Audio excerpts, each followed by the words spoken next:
If you see something, do something. 12 things to do instead of calling the cops.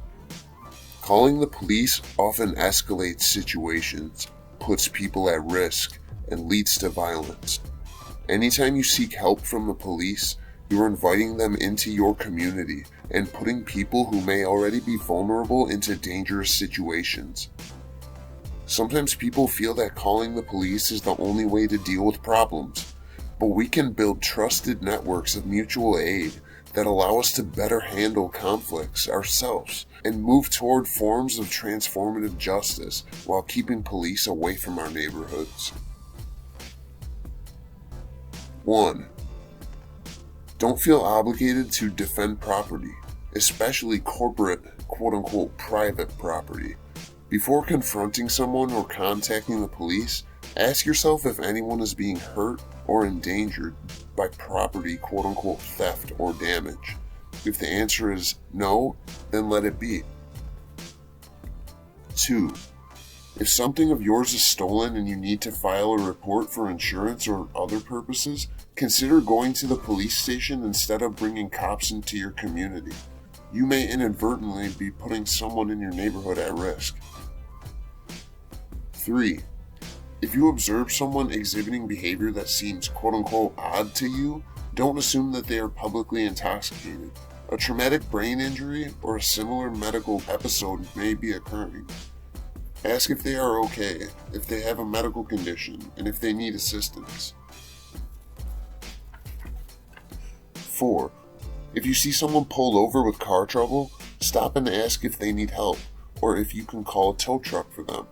If the police are introduced to such a situation, they may give punitive and unnecessary tickets to people with car issues, target those without papers, or worse. 5. Keep a contact list of community resources like suicide hotlines. When police are contacted to quote-unquote manage such situations, people with mental illness are 16 times more likely to be killed by cops than those without mental health challenges. 6. Check your impulse to call the police on someone you believe looks or is acting quote-unquote suspicious. Is their race, gender, ethnicity, class, or housing situation influencing your choice? Such calls can be death sentences for many people. 7. Encourage teachers, co-workers, and organizers to avoid inviting police into classrooms, workplaces, and public spaces. Instead, create for a culture of taking care of each other and not unwittingly putting people in harm's way. If you're part of a group that's holding a rally or demonstration, don't get a permit or otherwise cooperate with the police. 8. If your neighbor is having a party and the noise is bothering you, go over and talk to them. Getting to know your neighbors with community events like monthly block parties is a good way to make asking them to quiet down a little less uncomfortable, or to find another neighbor who is willing to do so. 9. If you see someone peeing in public, just look away. Remember, for example, that many houseless people do not have reliable access to bathrooms. 10. Hold and attend de-escalation, conflict resolution, first aid, volunteer medic, and self-defense workshops in your neighborhood, school, workplace, or community organization. 11. Street art is beautiful.